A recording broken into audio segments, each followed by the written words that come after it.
Greetings YouTube, welcome back to the Meta channel. I am Marcus, bringing you another video for Cardfight Vanguard Overdress. In this video, we will be taking a look on the ever-standing Vanguard Dragonic Overlord. Now, of course, as we all know, since the old days, Dragonic Overlord is a Dragon Empire unit, and basically the face of Dragon Empire, as well as Vanguard. His mechanic, surprise, focuses on him restanding. I mean, after so many iterations of Dragonic Overlord, is that really a surprise? Dragonic Overlord as a deck also focused not only by retiring a rearguard through attacking, there are also some skills by retiring rearguards with skills. The fun thing about Dragonic Overlord at the moment is that a lot of skills does revolve around Dragonic Overlord attack hitting. Only then you're able to use those skills. And since we're talking about restanding skills, meaning that you will definitely have an additional drive check, which means you will have a higher chance of drive checking into the overtrigger. And let me tell you, it's going to be very devastating. What's more, there are actually a lot of existing support that has a lot of synergy with Dragonic Overlord. Now, the first card, of course, we're gonna see is the starter. Well, a starter. I was expecting more when they actually introduced back this so-called encounter cards. But then, well, it just looked pretty and does not really do much other than being a generic starter. Next, we have Embodiment of Armor Bahr. Oh, the 8k vanilla. How have you grown? He has 2 skill auto. When this unit is rode by Dragon Knight Nehalem, cast Counterblast 1, search your deck for up to 1 grade 1 card, reveal it and put it into your hand and shuffle your deck. Second skill, auto, rearguard once per turn. When your Vanguard attack hits, this unit gets 5k power until the end of turn. Now, of course, as you have noticed, this is basically a utility support, and of course, this card is the right target for your right deck. And I think from the first skill itself, you should already know that this is actually the Lizard Soldier Conroe skill back in the old days, where you Counterblast 1 and basically search your grade 1 and below. So of course, the toolboxing for any grade 1 cards is really good. You can always get Tensa Steed, when you can basically just get it, and if your attack hit when it is boosting, you basically Counterblast 1 himself, retire, and get a copy of the same name as your Vanguard. You can also get Sentinel, which is grade 1 now, thankfully, or not thankfully.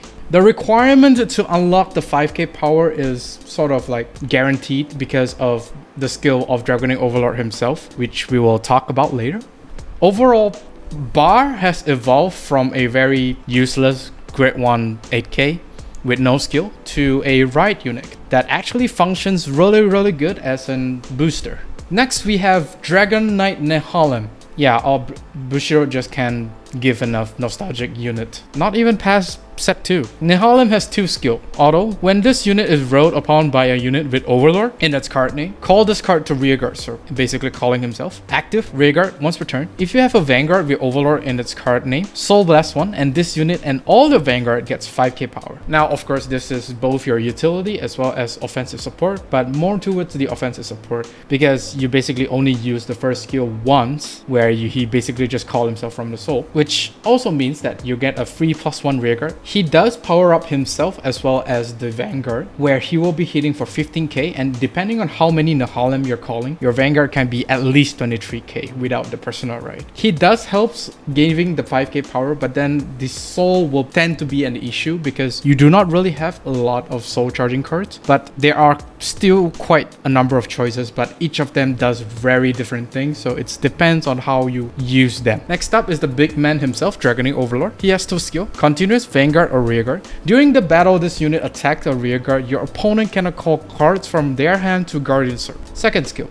auto Vanguard Circle once per turn. When this unit attack hits, Counterblast 1, discard a card from your hand, stand this unit, and it gets drive -1 until the end of turn. Yeah, so now you understand why I say attack hit is not a problem because of the first skill. Basically, your opponent is not able to guard whatever it is in the front row that Dragonic Overlord is hitting. The only thing that can actually potentially just put a 1 pass for Dragonic Overlord is a Blitz Holder. However, it's still a 1 pass. It's most likely gonna hit. So basically, the attack pattern here is to attack one of the rear guards and then restand and then attack the Vanguard. Unless, of course, you drive check into the overtrigger, where the timing for drive checking into the overtrigger is also, it can be a plus, but sometimes it can be a minus. Why I say that is because if you drive check into the over trigger in the first time Dragonic Overlord attacks. If you want to proc the second skill, you're gonna have to basically waste that over trigger effect on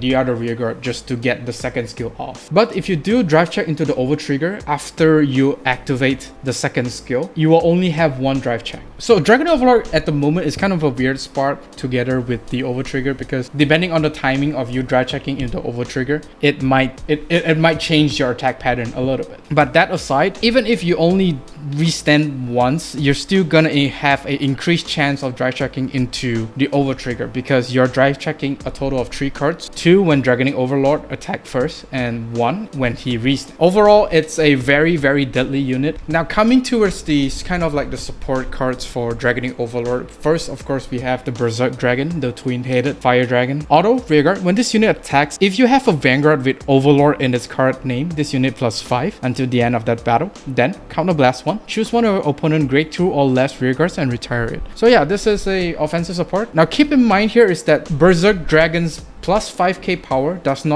you don't need to pay that one counterblast for Berserk Dragon to +5, because the counterblast one is only for the retire power. You only need Dragonic Overlord as your Vanguard in order to get the 5k boost. So no matter what, he's gonna be at 15k if your Vanguard is Overlord, of course. In order to even activate the whole skill, you will still need to wait until you rode Dragonic Overlord, because the initial requirement here is your Vanguard has to be Overlord. Only then you're able to use the full effect. Now the retiring part is not really impactful because it's just a 1-for-1, I would say.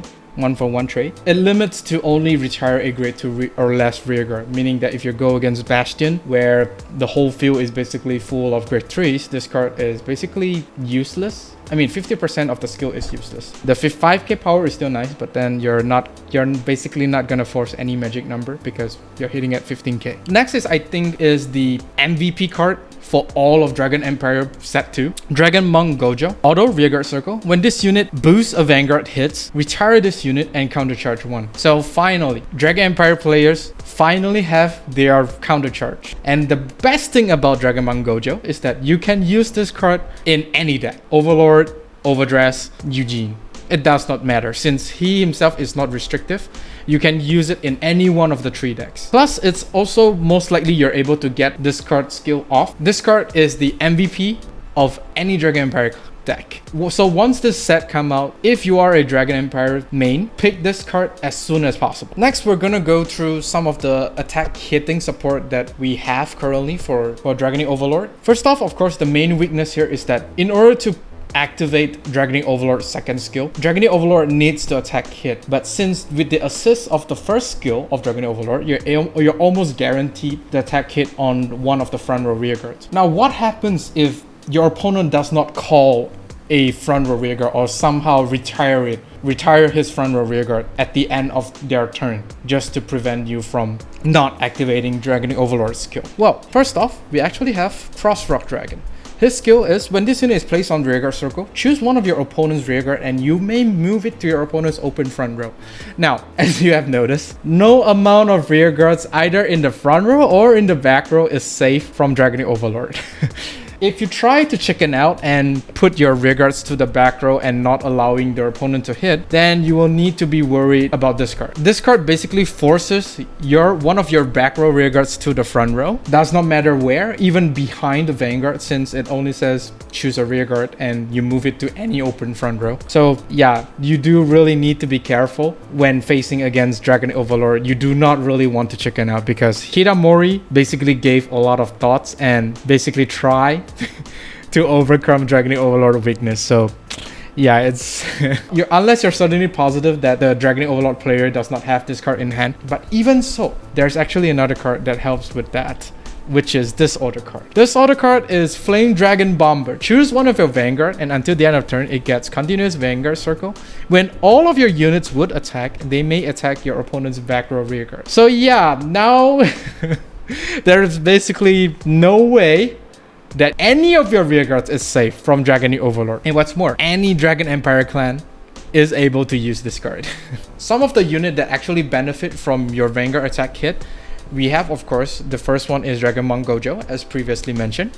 The second, of course, Bahr with the 5k power boost. We also did mention about Tensha Steed, where he can basically search out whatever your Vanguard is. And there is actually another card that actually benefit from your Vanguard attack hit, which is the new Monk.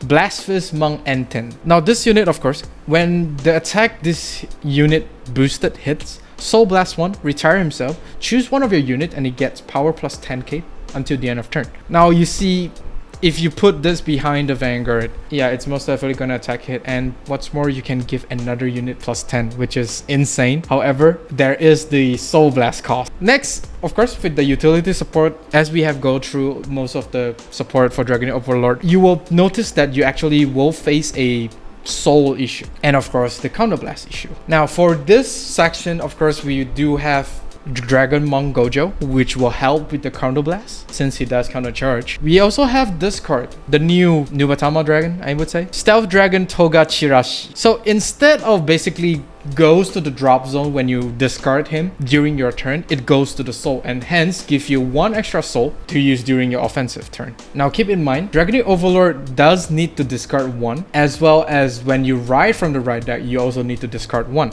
So this card is an excellent card for you to discard and then basically just get a soul. For the other card that does help in the soul department is Tribash. Of course, with Tribash, you will tend to focus more on the retiring part, because in order for Tribash skill to work is that your opponent needs to have 2 or less rearguard. However, if you're able to keep your opponent's rearguard as at 2 and below, you're able to give your Vanguard basically 2 crit. And if you want to take this to the next level, you basically can call for Tribash and basically attack with Dragonic Overlord with a 5 crit. Yeah, that's one way to do it, and very, very extreme. However, I don't really recommend it, because unless, of course, you know that your opponent does not have a PG, well, GG then. And that is all for this video. Do let me know down in the comment section on what do you think about Dragonic Overlord. Do like and subscribe if you like this video. And don't forget to ring the bell notification icon so that you don't miss any videos that I upload. With that being said, I'll see you all on the field.